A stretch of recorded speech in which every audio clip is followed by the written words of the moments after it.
actores de la sociedad los que con las herramientas que aquí se les van a brindar van a poder ir transformando la realidad de nuestra sociedad. La intención es precisamente esa. Agradecemos al Colegio de Psicólogos de Catamarca, a la Escuela de Capacitación Judicial, a Diario Erancasti y al Consejo Deliberante de la Municipalidad de la Capital por haber apoyado esta iniciativa.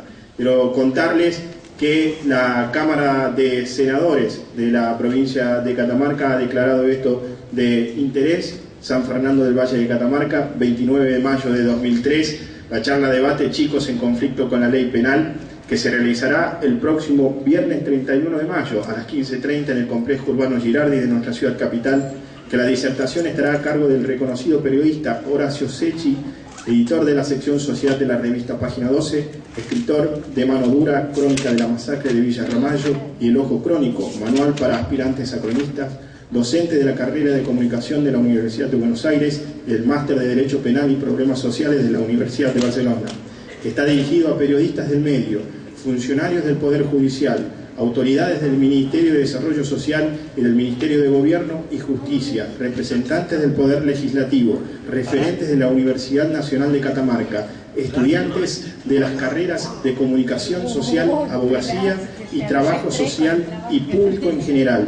Que la importancia de este evento hace ameritar su declaración de interés para la Cámara de Senadores, para la cual se procederá en consecuencia emitiendo la proclamación pertinente. Por ello, el vicegobernador de la provincia y presidente de la Cámara de Senadores decreta, artículo primero, declárese de interés para la Cámara de Senadores la charla debate Chicos en conflicto con la ley penal, que se llevará en el complejo urbano Girardi de nuestra ciudad capital el día 31 de mayo del corriente año por las razones consideradas. Artículo segundo, por dirección de protocolo del Senado, hágase conocer, cumplido, archívese. Este es el decreto de la Cámara de Senadores número 17. Ahora les voy a presentar al disertante, un reconocido hombre a nivel nacional que tiene muchos logros. Aquí simplemente vamos a resumir algunos de los más importantes que tiene Horacio Secchi, que es editor de la sección Sociedad de Página 12. Escribe Violencia policial y penitenciaria, niños y adolescentes en los medios, violencia de género, especializado en tratamientos de la criminología en los medios y en investigación periodística, profesor de la materia criminalización en los medios, del Máster Internacional Criminología y Sociología Jurídico-Penal de la Universidad de Barcelona, profesor del Taller de la Orientación al Periodismo de la carrera de Ciencias de la Comunicación de la Universidad de Buenos Aires, penalista invitado al Congreso Internacional contra la Tortura, a realizarse el 6 y 7 de junio en Buenos Aires, donde disertará sobre cómo se trata la tortura en los medios.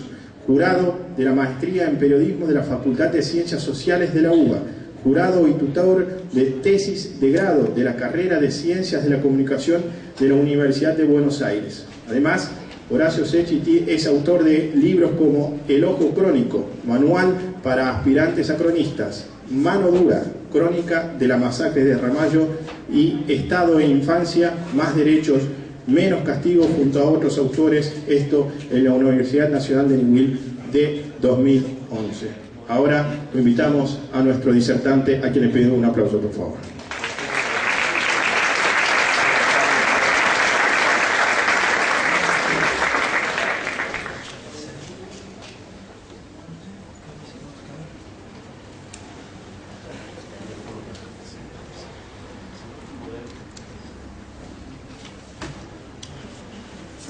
Bueno, ¿qué tal?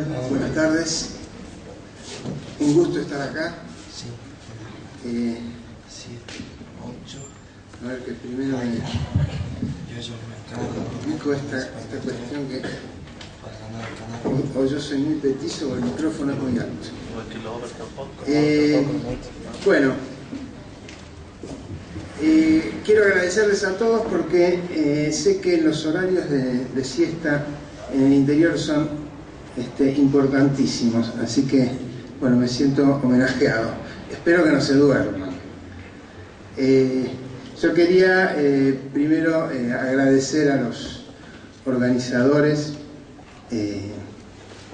que han hecho todo el esfuerzo para que yo pudiera venir, especialmente el diario El Ancasti, espero no olvidarme de nadie, el Poder Judicial de Catamarca, el Colegio de Psicólogos de Catamarca, el Consejo Deliberante de la ciudad, y especialmente quería agradecerle a Basi Velázquez, que se movió con la idea y estuvo empujando de un lado para el otro, ella y unos cuantos más. Bueno, este es mi agradecimiento. Empezamos ahora con la... Seguro que me estoy olvidando de alguien, pero bueno.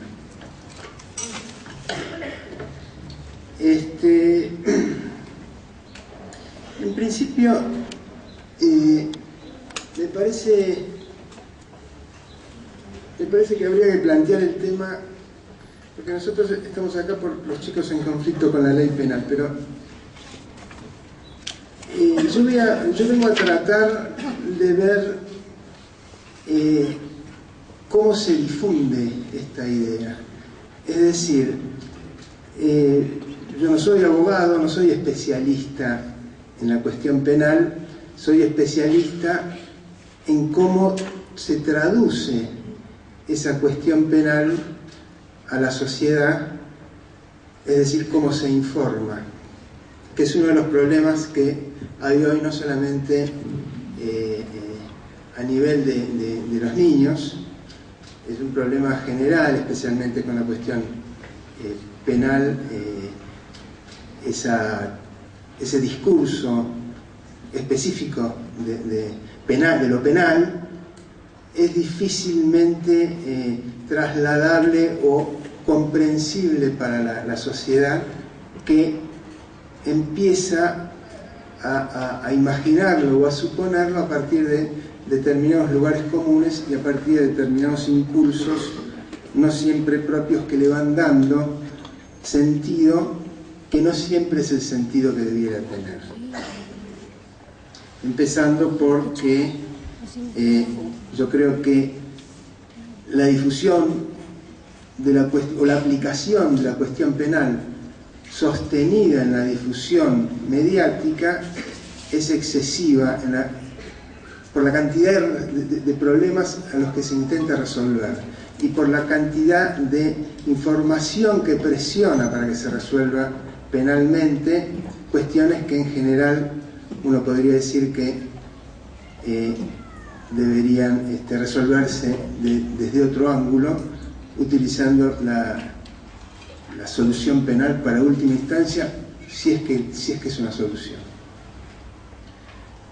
Si vamos a ir específicamente a los chicos, que es lo que nos trae esta tarde, yo voy a tratar de concentrarme en ver cómo trabajan los medios esa información, es decir,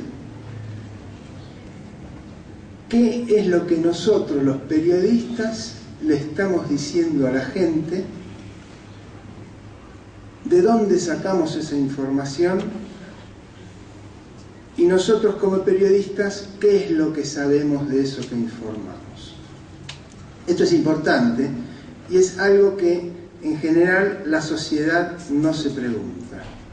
¿Por qué? Y porque el funcionamiento mediático tiene esta característica, no es de acá, es en todo el mundo.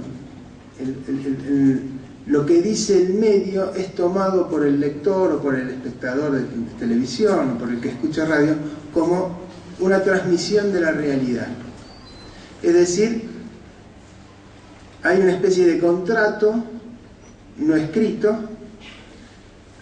en el que ese que me lee entiende que yo le estoy transmitiendo la verdad, más allá de que pueda estar en desacuerdo conmigo, no importa eso, sino que asume como que eso que yo estoy diciendo es la realidad, más que la verdad, la realidad.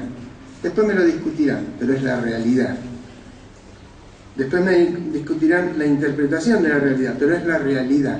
Es decir, que si yo hablo de un delincuente, es la realidad que estoy hablando. Después me dirán si está bien preso o mal preso, pero no va a salir de la caja del delincuente. ¿Por qué? Porque yo lo estoy contando como un delincuente. Entonces a mí lo que me interesa es ver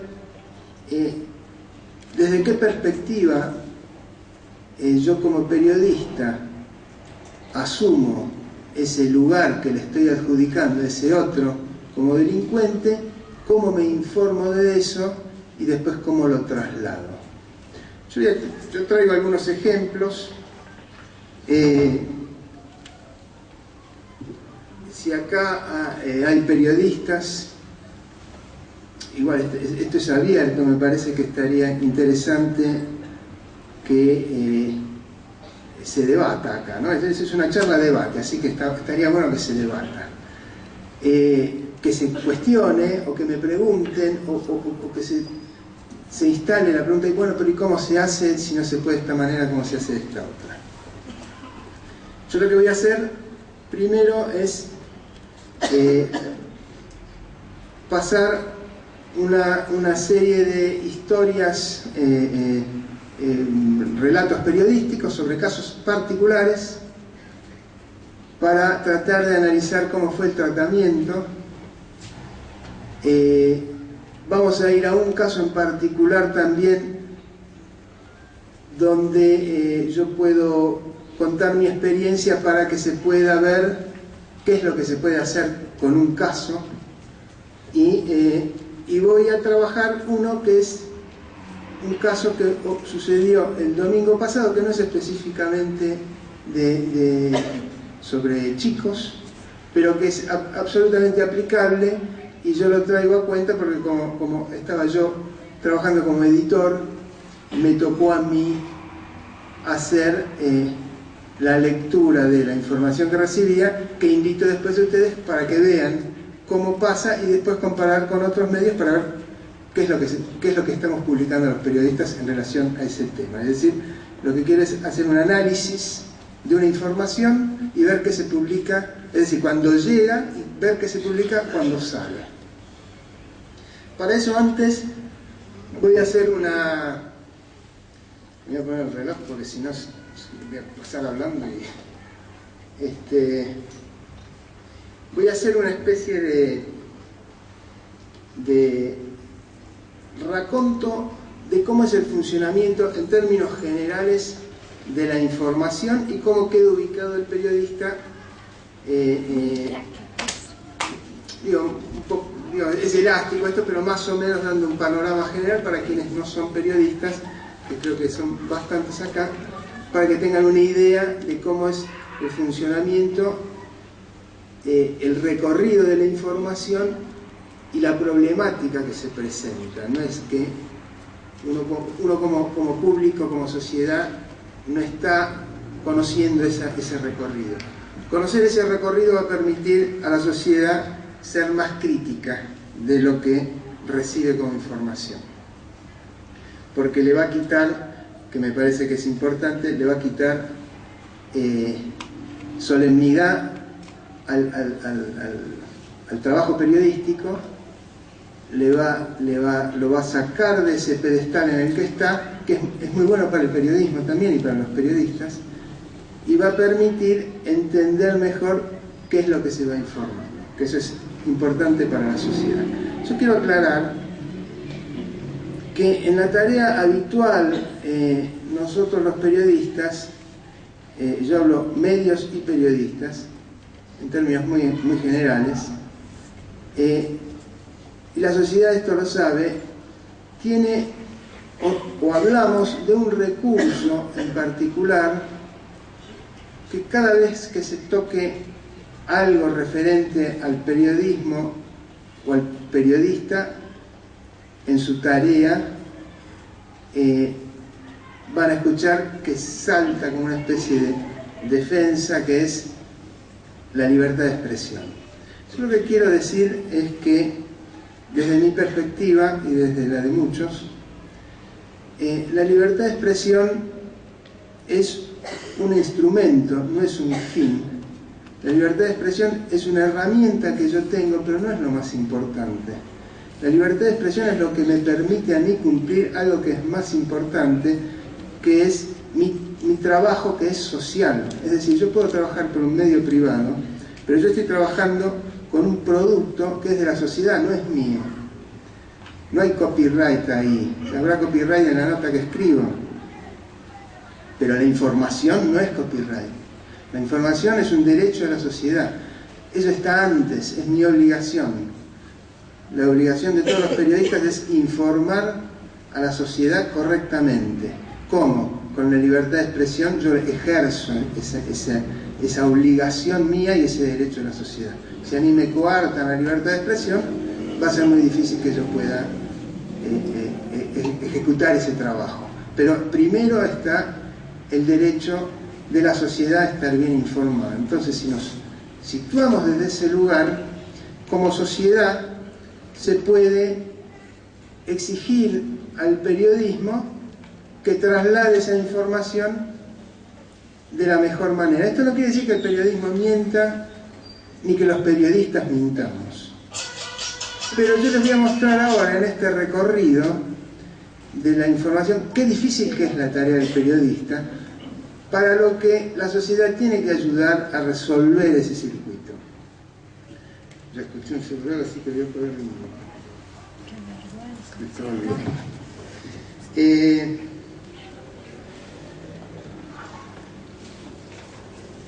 A mí me parece importante destacar esto porque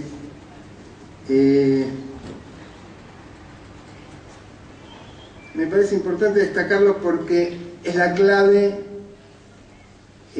para que los periodistas podamos cuestionar, porque nosotros somos, debemos ser críticos a las instituciones y a las funciones y a los funcionarios, desde el lugar de estar analizando el funcionamiento y cuestionar eso que consideremos que funciona mal, o difundir ideas, o difundir el funcionamiento, difundir los actos de los funcionarios. Es decir, nuestra tarea es transparentar, nuestra tarea es visibilizar.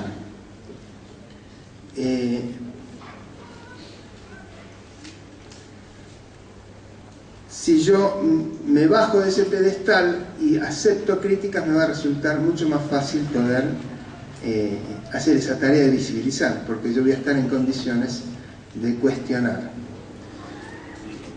Ahora, justamente de esta cuestión de visibilizar es de lo que, si venimos a cuenta de los chicos en conflicto con la ley penal y de los casos que circulan mediáticamente como policiales. En el diario donde yo trabajo no hay sección de policiales, pero de todas maneras esto es, no importa, digamos, el funcionamiento de la información es igual. En los casos que todos conocemos como casos policiales, hay una primera información que es antes de la información, perdón, que es el hecho cuando se produce, lo que sea. Puede ser una situación, un siniestro de tránsito, puede ser un robo. El primero que llega a ese lugar en términos generales y en el 99% de los casos es el policía. La policía, es la agencia, digamos, policial. Más allá de que los protagonistas y los vecinos, etc. Pero el primero que llega con capacidad de informar y institucional es la agencia policial. ¿Qué se produce en este circuito de la información? Nosotros como periodistas, cuando accedemos a ese dato, a ese hecho, accedemos de diferentes maneras. Accedemos o porque nos convocan al lugar, o porque nos llega un cable de agencia, que es una agencia de información, que es un paso previo, es como si fuese, yo voy a decir por ahí, los colegas me critican, no encuentro otra manera, sería como el prelavado. En un lavarropa sería como el prelavado, es decir, llega antes. ejercen de periodistas y están informando a periodistas. Esto sería la función de las agencias. O sea que yo, cuando llego a mi sección, tengo la información de la agencia o tengo la información porque alguien me llamó y me dijo, depende del hecho, como sea, de la importancia que tenga, que alguien me llame y me diga, o una fuente, en general, como se conoce, fuente policial, que es la primera que llega. Ya está enmarcado el hecho, ya empieza a tener un relato. Ese relato, ¿qué es lo que yo voy a escribir para que salga al día siguiente? ¿Qué es lo que va a transmitir un movilero de la televisión? Va a transmitir un relato que está proporcionado por esa fuente policial. Si uno analiza la mayoría de las notas periodísticas, sea en televisión o en gráfica, la enorme mayoría de las noticias periodísticas tienen como fuente la información de ese primer paso que da, que es la agencia policial. Después empieza a generar un circuito donde se va rebotando entre los mismos medios. Es decir, esa agencia de noticias me pasa la información a mí, pero también la recibe la televisión, que quizás estuvo en el lugar, y al transmitir la televisión, yo la estoy viendo en la televisión, estoy modificando un poco esa información, y al día siguiente, al publicarse, volverá de nuevo las agencias a tomar lo que yo publiqué, y se va generando un circuito que se retroalimenta. Lo que yo quiero decir de importante en esto es que la información que sale en el primer paso no se modifica en todo el recorrido. Entonces yo puedo estar un mes dando la misma noticia, modificándole o agregándole información, pero el vector va a ser siempre el mismo. Ese primer paso que dio la agencia policial es clave, porque está dando el vector hacia donde va a estar dirigida la información. Pero ¿qué pasa? Yo puedo ir después al juzgado a informarme. ¿Por qué me voy a quedar con la agencia de información, con la agencia policial? Y de hecho voy al juzgado o a la fiscalía y me entero. ¿Y de dónde se entera? ¿Cuál es esa información? ¿Quién da el primer paso en la instrucción de la justicia? No lo da el juez ni lo da el fiscal, lo da la agencia policial. Es decir, que esa información que me dio a mí se la está dando al fiscal y se la está dando al juez. Es decir, que si yo voy a preguntarle al juez o le voy a preguntar al fiscal, me va a dar masticado con otro discurso el mismo vector. Le agregará, le quitará, es muy difícil, y en eso estamos, en estos debates en relación a la justicia, a la función de la justicia con la sociedad. Es muy escasa las veces en que o un juez o un fiscal modifican ese vector. ¿Por qué? Y porque le cortan, lo que están haciendo es problematizarse el circuito cotidiano de información. ¿Por qué? Y desconfío de mi fuente. Bueno, al periodista le pasa lo mismo. Es decir, el periodista no va a discutir a la agencia policial. Y si no la discute, estamos sosteniendo ese relato. Por ahora yo voy a decir, no es ni bueno ni malo. Es esto, yo estoy simplemente describiendo cómo se produce un hecho, salta una información, y esa información, ese vector, digamos, no se modifica. Yo le agregaré o le cambiaré la edad a un protagonista, cambiaré la hora, pero el ojo puesto en quién está puesto desde el primer paso. Y eso no se va a modificar. Se modifica después de 3 meses. Sí, se puede modificar después de 3 meses.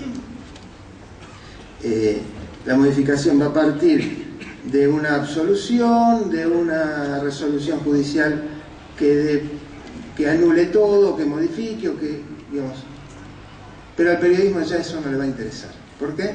Porque no está más en ese caso. Está dentro de ese circuito que está informando al día siguiente otro caso semejante que va a tener el mismo vector.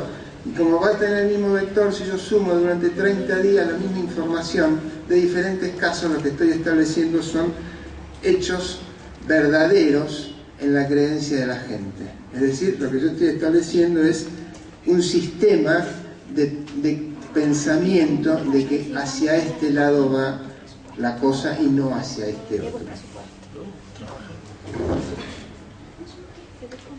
Ahora, ¿se puede modificar esto? Y claro que se puede modificar, es muy sencillo. Voy y le pregunto a un familiar del detenido. Es facilísimo. Le pregunto al defensor. Personaje que no figura dentro de la agenda periodística de primera mano. Sí que figura, pero no es de primera mano. En la urgencia periodística no es el defensor que interviene después de la acusación. En primera instancia, cuando hay un hecho, no interviene inmediatamente el defensor para el periodista. Entonces,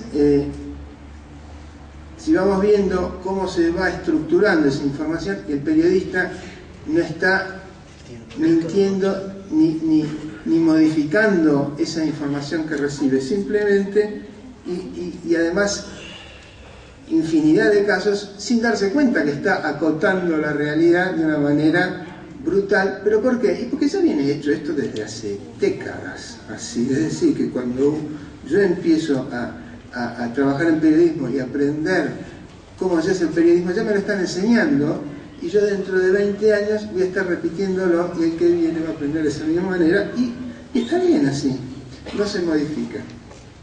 Lo que yo quiero intentar es instalar en el debate si es que se puede modificar o no. Yo pienso que sí, pero bueno, está bueno que se debata.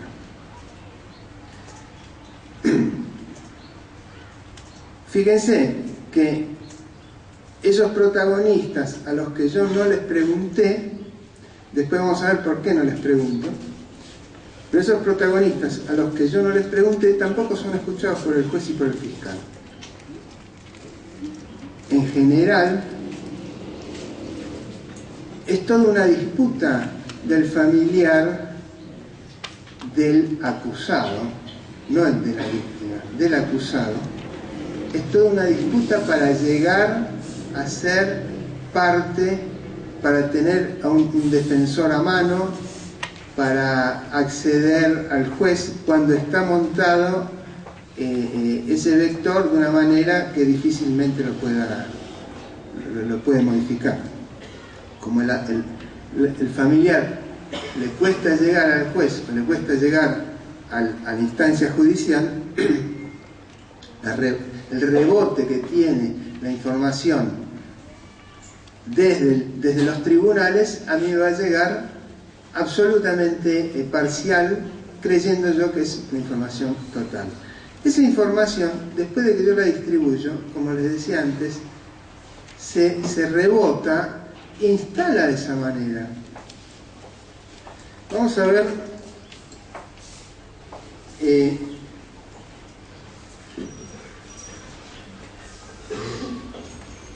si podemos trabajar. Yo, bueno, traje un caso, el caso de Piqui, que es el que voy a trabajar como uno de los ejemplos. Es un caso real. Basi sonríe porque es el que me pidió que yo cuente. Este caso yo lo cuento cada vez que puedo porque toman el punto específico donde se construye un delincuente informativamente, más allá de lo que haga.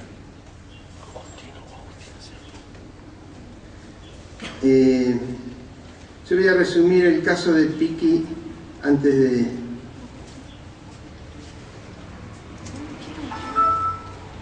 Es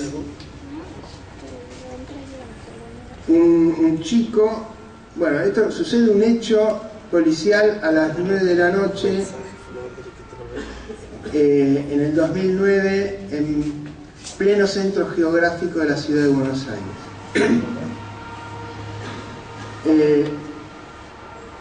El caso, una toma de rehenes en una farmacia.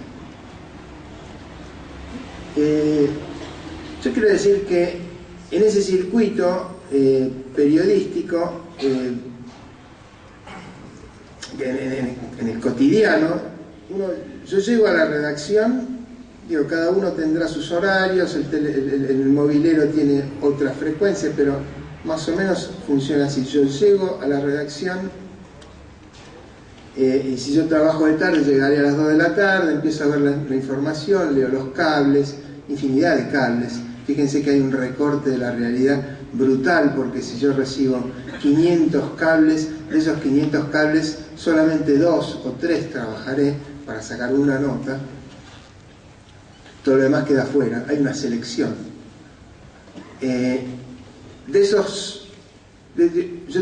Esto lo empiezo a hacer a las 2 de la tarde, a las 4 de la tarde habrá una reunión de editores, a las 6 de la tarde ya estamos más o menos distribuidas las notas, a las 8 de la noche ya están producidas las notas, es decir, ya fueron los redactores a hacer la nota, ya volvieron, esto con cambios de horario, pero más o menos funciona así, ya volvieron a las 8, 9 de la noche, ya están escribiendo a full, con esos 3 grandes límites que tienen los periodistas, que tenemos los periodistas, que es el límite del tiempo, que es brutal, es decir, hay que ponerse en la cabeza la idea de que uno tiene que escribir con el otro límite además, que es el del espacio, tiene que escribir, a mí me dicen 59 líneas, no me dicen 60, me dicen 59 líneas, y yo cuando empiezo a escribir, tengo que empezar a escribir ya sabiendo en la nota que esa nota yo ya la tengo construida en la cabeza de 59 líneas, aunque no sepa de qué es. Es decir, yo ya ese espacio, después de tantos años de trabajo, ya lo tengo incorporado. Pero es una presión brutal escribir 59 líneas y no 58. Si yo escribo 58, que muchas veces las escribo 60, que muchas veces las escribo, lo tengo que cortar. Tengo que achicar, porque una línea de la computadora es un pedazo así en la columna del diario. Entonces yo tengo que escribir justo, y si no escribo justo me cortan la nota para que se ajuste en un tiempo X, que es de 8 a 9. Digo, pónganse a escribir una nota de 8 en una hora de 59 líneas, y además que si el otro límite es escríbanla bien, que se entienda. Esto no me gusta, ¿qué va primero? Y entonces aparece en el funcionamiento periodístico especie de anclajes, o una especie de formato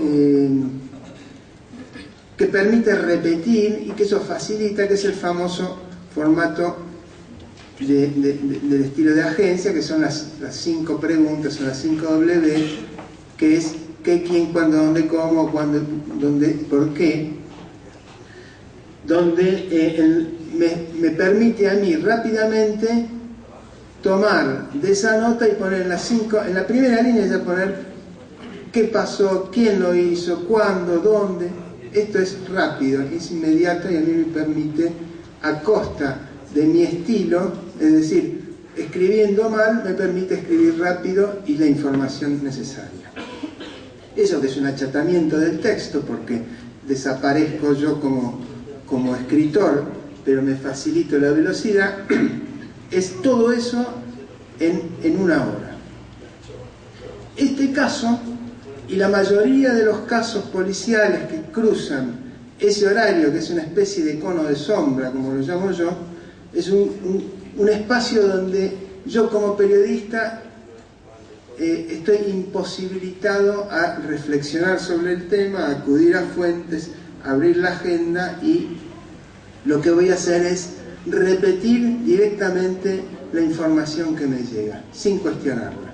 Para eso, claro, si yo es una fuente habitual, que es la fuente policial, en este caso, yo la voy a mantener. ¿Por qué? Y porque me sirve a mí para seguir manteniendo el circuito, le creo, no pelearme porque me va a seguir dando información, y darme información me permite a mí volver al día siguiente a repetir sin problematizarme demasiado, y transformo mi profesión de, entre comillas, de riesgo en una especie de función rutinaria.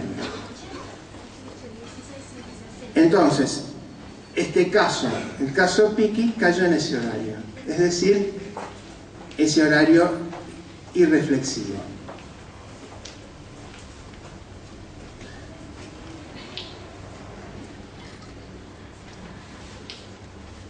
Esto fue el 20 de julio a las 21 horas. Sale en la televisión, yo me entero por la televisión antes que nada. Ahí en el diario nos enteramos, tenemos prendido una pantalla, nos enteramos por la televisión. Toma de rehenes, chao. Ya, a las 9 de la noche dicen toma de rehenes, y lo primero que el periodista dice es dice porque se estaba yendo. Por eso dice el periodista dice porque tenía las 10 de la noche, tenía el subte, tenía el colectivo, la familia que lo está esperando. Dice después le agarra la adrenalina. En ese momento no, la adrenalina ya se la empastó toda antes, está toda pisoteada a las 6 de la tarde cuando estaba haciendo la nota y cuando empieza a escribir. Pero cuando ya dejó de escribir y ve que tiene que cambiar y que el jefe me va a venir a decir a mí que cambie la nota, y no, yo me quiero ir y me voy al baño para que no me vean, no sé, hago algo. Bueno, toma de rehenes. En Almagro, pleno centro geográfico de la ciudad. Sobre Rivadavia, la avenida principal, 21:40. Hombre armado. Ya me empiezan a decir a mí, porque yo no me acuerdo por qué, en general a mí me tocan muchos de estos casos, no soy el único, me tocó a mí, yo no me acuerdo ya para esa fecha si es que estaba otro, si estaba yo sin notas o ya había terminado. Me empieza a decir, che, y si vamos, el diario está, no sé, a 7-8 kilómetros de ahí, es en plena ciudad, pero qué sé yo, estará 30 cuadras, 40 cuadras, no sé. Hombre armado, tira la televisión, 3 rehenes, el jefe de la sección se va poniendo colorado y ya la adrenalina le agarra primero al jefe. Entonces el jefe, ojo que yo soy editor, soy uno de esos, pero en ese momento yo estaba en esa función de que no quería saber nada. 3 rehenes. Rivadavia 3700, 21:51, esto es 51 minutos después de que apareció la noticia en televisión, 31 minutos después, media hora después de que empieza la información concreta del hombre armado. Empiezan las imágenes, porque hasta ese momento no había imágenes, es decir, había cámara fija desde muy lejos, ahora empiezan a acercarse, entonces ustedes ven que acá ya se ve personal de la Policía Federal, pero más de eso no dejaron acercar. Empiezan a dar mayor cantidad de datos. Esto quiere decir que hay un periodista, posiblemente de una agencia, posiblemente el movilero, que está dando mayor precisión. Pero esta precisión, si uno se pone a analizarla, se va a dar cuenta, hasta en esta pavada de la dirección, que es la agencia policial la que está informando. ¿Por qué? Porque el acceso a este lugar estaba permitido hasta 1 cuadra o 1 cuadra y media antes, yo no recuerdo, 1 cuadra y media antes, es decir, estaba vallado, el lugar no se podía llegar a ese lugar, o sea que conocer el número de esa casa que estaba tomada solamente se podía ver de frente, el que estaba ahí cerquita del número, eso lo tiene a mano el policía. Lo que quiero es estar construyendo una historia, estoy construyendo una historia de miedo. Rivadavia 3771. Negociador del GEOF. Me está informando la televisión que hay un negociador del GEOF, que es el Grupo Especial Operativo de la Federal, que es que en cada agencia policial hay uno de estos grupos, son de intervención, en estos casos de toma de rehenes. Hay un joven, ya no es hombre armado, es un joven, 21 a 51, hay 10 patrulleros, está dando la televisión, un carro de asalto, ambulancias del SAME. Toda esta es información que están tirando los cables ya a esta hora y que está tirando la televisión leyendo los cables. Sigue la misma imagen. 21 minutos después, un delincuente, ya dejó de ser hombre armado, dejó de ser joven, es un delincuente con cuchillo. Cuando yo había logrado resistir de no ir porque estaba esta mezcla entre que no me disparaba mucho de ir, pero empecé a sentir como una sensación de que, pero esto de puro olfato, de que faltaba información, y esa falta de información en general llama la atención. Y cuando dicen el cuchillo, es decir, había una sobreabundancia de armas en la calle, policiales, y no me decían adentro lo que había. Cuando pasa eso, ahí hay algo que no cierra, porque no es habitual. En general, la información es al revés, están fuertemente armados, no sé, entonces justifican la intervención policial. En este caso, no estaba dada la información desde fuera. Cuando dicen un cuchillo, aparece como más clara esa duda que yo tenía. Decenas de policías, la comisaría novena, el circuito segundo, el GEOF. Bueno, a las 0:29 empiezan a hablar de que el secuestrador pide pizzas. Se afloja un poquito la situación. A la 1:10 llega la madre. A la 1:15 libera el primer rehén. Esto es a una velocidad pasmosa después de las pizzas. Ahí empiezan a aparecer las primeras imágenes. Ustedes fíjense, acá en la reja, este es el peligroso delincuente. Es rara esta situación. No está dicho que es un chico todavía. 1:38 libera la segunda rehén, 2:07 libera la tercera rehén, 2:20 libera el último rehén, a una velocidad que uno dice, oh, quería comer pizza, no tener rehenes, y le dan la pizza y sueltan los rehenes. 2:37 se entrega, es decir que la información, así como se la cuento, yo estoy haciendo un relato absolutamente interpretado. La información que dan es de baja estatura, joven, que tiene una navaja, 4 rehenes liberados. Esta es la información concreta que yo tengo como periodista. Urgente, este es un cable, una imagen en el momento. Esto, fíjense, abajo es la hora 2:37, está saliendo ya el asaltante.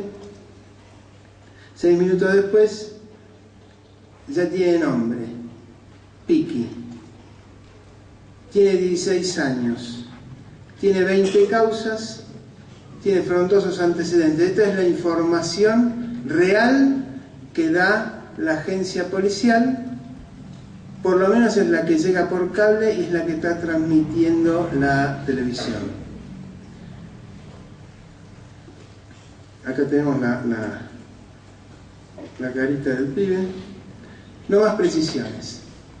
Es decir, si uno como periodista, ¿qué hace uno como periodista? Y toma ese cable, esa información que viene, y a esa hora la pega porque es este cono de urgencia, entonces yo tengo que resolver ese espacio, pego esa información, o me vuelvo loco tratando de romper ese circuito, tratando de entender en ese momento qué dato de todos estos, por dónde rompo, por dónde quiebro ese discurso, qué es lo que tengo que preguntar de más para que me digan algo que todavía no sé, porque yo por ahora tengo eso.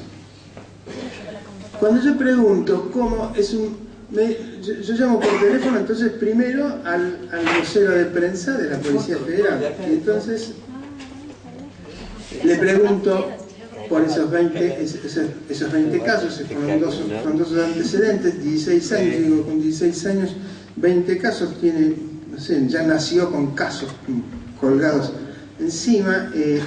¿En qué consisten? Cuénteme cuáles son esos casos. Esto es lo que tengo que preguntar como periodista, y que la urgencia me patea en contra. No se puede hablar, me dicen. ¿Por qué?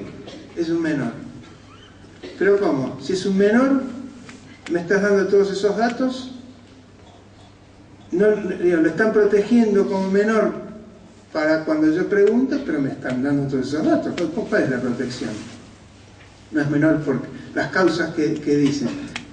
No es menor para decir que tiene causas por drogas, no es menor para decir que tiene resistencia a la autoridad, no es menor para decir que tiene causas por lesiones leves, no es menor para decir que tiene causas por hurto, no es menor para decir que tiene asalto a mano armada. Además me dicen la edad y me dicen el nombre, el apodo, con lo que además a los 2 minutos, yo por eso lo marqué, a los 2 minutos que lo sacan, que se entrega, a los 2 minutos ya sabían quién era.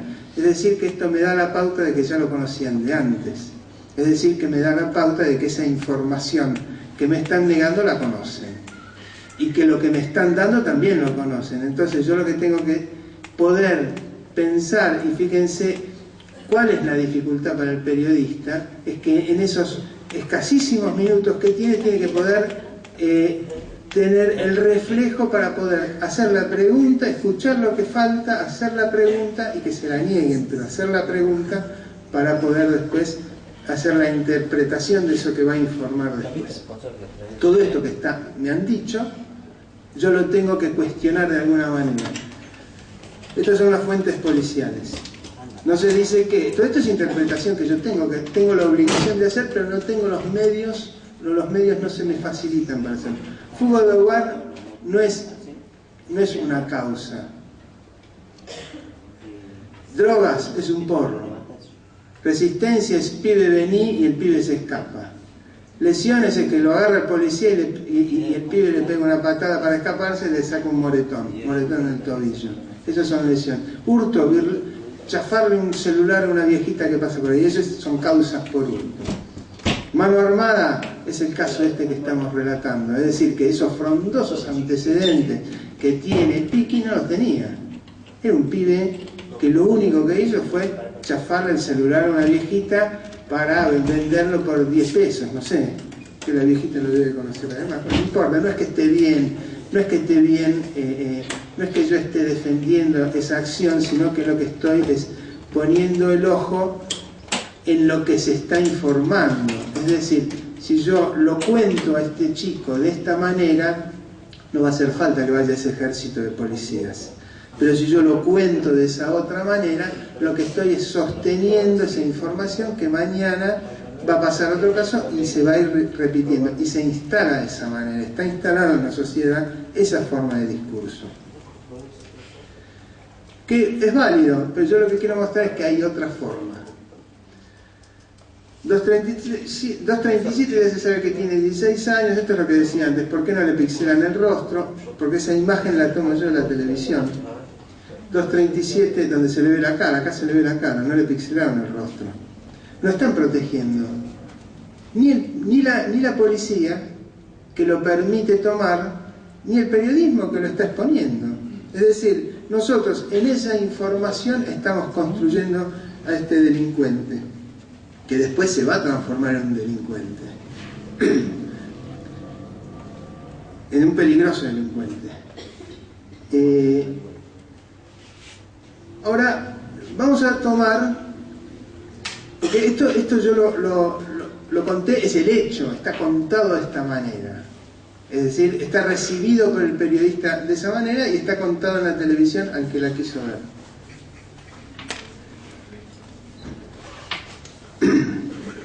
Esto es lo que se publica con esa información. Yo hice una secuencia de lo que se fue publicando durante y a los días siguientes. Esto es el lunes a la noche, es decir, esto fue el 20 de julio a las 9 de la noche. Bueno, esta información está cerrando, es en el online de Clarín, en este caso, pero no es la impresa, sino que es el online, es en el momento. Tras 6 horas de tensión, terminó la toma de rehenes en Almagro. Un menor armado con una navaja mantuvo cautivas a 4 personas en una perfumería de Rivadavia al 3700. Hubo una dramática negociación. Luego de liberar a los cautivos, el asaltante, de solo 16 años, se entregó a la policía. Yo estoy ahí ya, como periodista, interpretando, porque estoy poniendo de solo 16 años. Acá yo lo estoy subrayando. Yo puedo ponerlo de otra manera. ¿Qué importancia tiene que tenga 16 años? Si la importancia es el hecho, o lo que importa es que era un menor de 16 años. Martes a la mañana, esta es la empresa.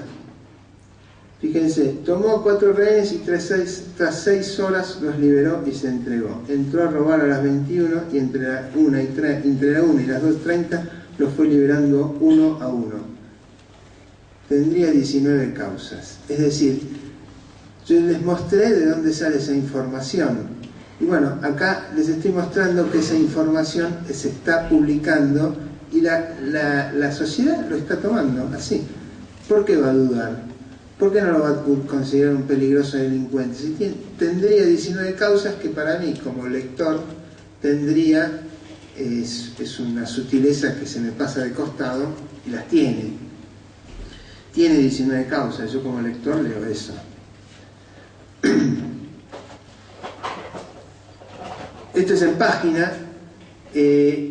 Claro, como yo no quería meterme en esa nota, la nota igual se hizo a partir de los cables. Y yo hice una nota en forma paralela que no salió publicada ese día por una cuestión de tiempo. Se cierra a las 10 de la noche y esto terminó a las 3 menos cuarto. Obviamente lo que yo reuní no fue para ese día. Este es un problema. Es un límite que tiene el periodismo, por lo menos la gráfica tiene ese límite. Yo, si quiero escribir urgente, voy a caer en esta información, donde aparece, por ejemplo, la mención de delincuente,